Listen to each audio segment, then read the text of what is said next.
Hello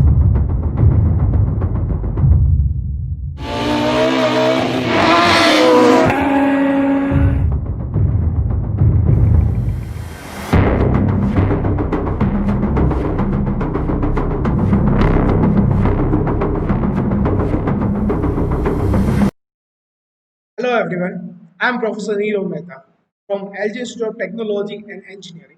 So today I'm welcoming you to my subject called Automobile Component Design. In today's session, we are going to discuss about efficiency of worm and worm wheel, and then we are going to discuss about strength of that worm wheel. Efficiency is mainly going to deal with this worm, and strength will going to deal with wheel. So previously, we have discussed about different terminology and different aspect which we are going to use in this efficiency for that worm and worm. So in this session, in this particular session, we are going to derive efficiency equation for our worm and strength equation for our wheel. Strength is a basically equation which directly going to deal with your wheel and efficiency will going to directly deal with your worm. Why this efficiency? Because as you know that worm and worm wheel transfers higher amount of velocity ratio. So it comes under higher amount of power transmission as well as heat efficiency. So you have to derive this efficiency equation to find out what amount of efficiency is required to transfer this power. Okay, I hope you understand this. Let's move on to this equation point of view. So efficiency, as you know that efficiency is nothing but work done divided by what is out input we have given in that or input power we have given. So it is ultimately work divided by power given. So here our efficiency for this worm and worm wheel, here our efficiency for this worm and worm wheel is always going to deal with our velocity ratio. How? So, in the case of worm, the efficiency will going to be 10 lambda into cos phi minus mu into 10 lambda divided by cos phi 10 lambda plus mu. So here you can see this efficiency equation is mainly depending on this lead angle, our normal angle which is made by teeth which is phi, and mu which is coefficient of friction. So lambda is nothing but lead angle, phi is normal, or you can say pressure angle. So normal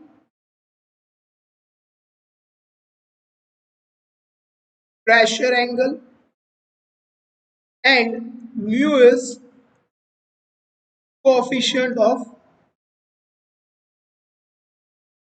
friction. So this is equation to find out efficiency of your worm and worm. This will going to directly affect to our velocity ratio as well as power transmission. How? This lead angle is nothing but containing our pitch and our velocity ratio. So that's why it will going to directly affect our efficiency. Second thing, the efficiency is maximum when there is a condition to find maximum efficiency where 10 lambda should be equals to under root 1 plus mu square minus mu. Okay, 1 plus mu square minus mu. That is condition to find out maximum efficiency. As well as at the same time, if angle here, or you if I want to convert this equation into only in terms of tangential of all the values, then the equation will goes like this: 10 lambda divided by 10 lambda plus phi 1.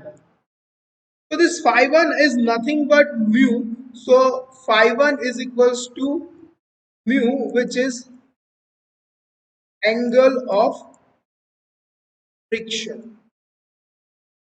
So this is And this is what we have discussed about efficiency of our worm. Clear? Here we haven't discussed about strength of our worm and worm will. So this equation will going to mainly deal with the efficiency of our worm. I hope you understand about this aspect of efficiency. So let's recap once again. This efficiency is mainly deals with our velocity ratio and lead angle. How velocity ratio? This velocity ratio will going to directly affect our lead angle. So this is what our equation will all about is all about. This will going to help you to find out this lead angle, as well as sometimes you are asked to find out this efficiency. I hope you understand about this efficiency. So now let's move on to the next point, which is to find out the strength of our gain. Clear? So what is strength? So as you know that strength will going to be directly amount of the capacity of our gear to carry amount of load. Clear? In the case of gears, as we know that in a spur gear or helical gear, it is a thrust load. So here our wheel is nothing but a spur gear or a helical gear. So strength will directly derive through that equation of a thrust load, which is Wt, which we have always came across, which is sigma 0 into Cv into pi into b into m into y. Now in the case of worm and worm will, pinion will always going to be that worm. So here this equation will going to exclusively depend on our wheel, and which we called as a gear. So y is always going to be yg. So here you have to find the y, or you can say tooth form factor of gear rather than pinion. So you have this certainty in this equation, so you don't need to find what your design for a strength, whether it is for pinion or whether it is for a gear.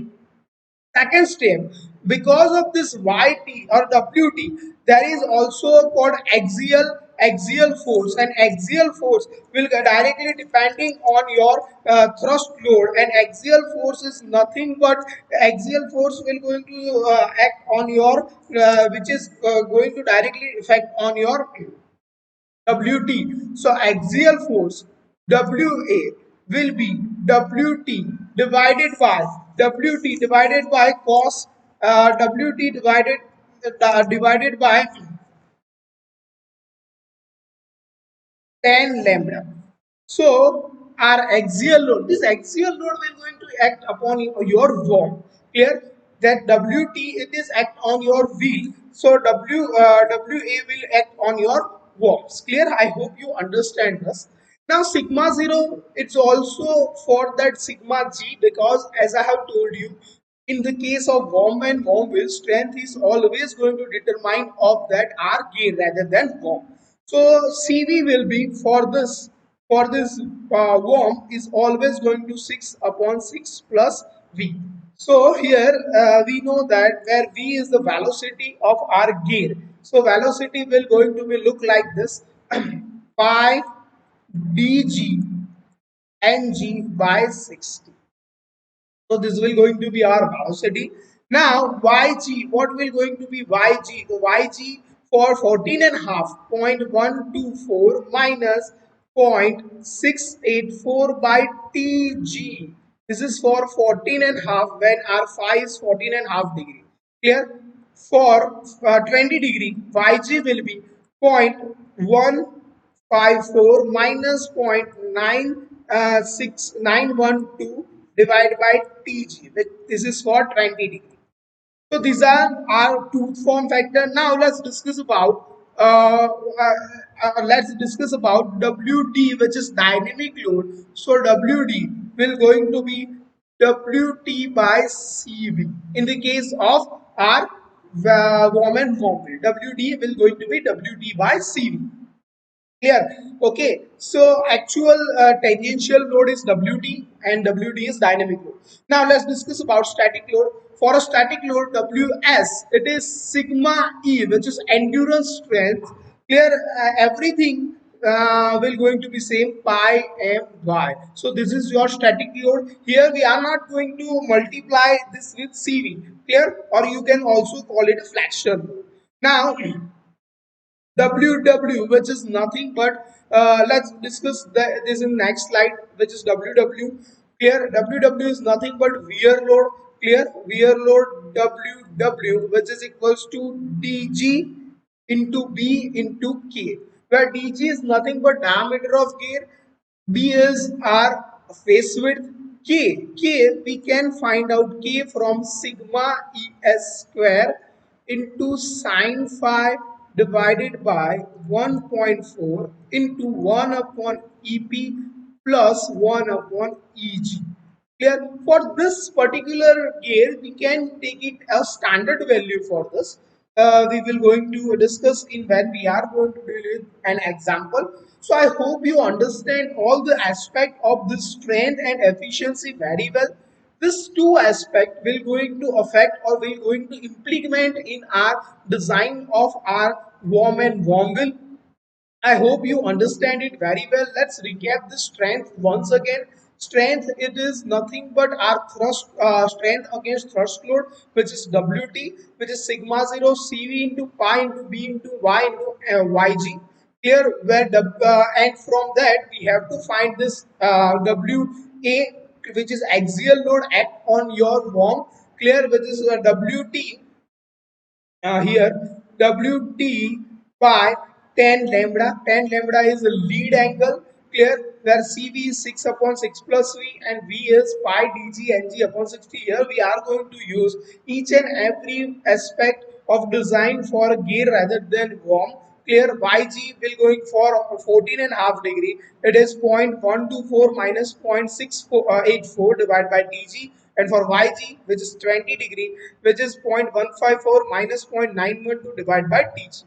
Dynamic load, which is WT upon CV, and static load, which is sigma E B pi m into Y. Sigma is nothing but flexure strength, or you can say endurance limit.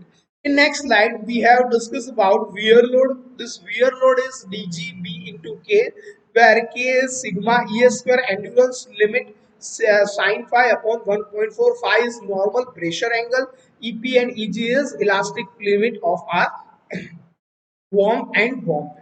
I hope you understand this all the aspect of this efficiency and strength very well. In next video, we are going to have a case study of our warm and warm will. I hope you understand these factors and different aspect of this warm and warm will well.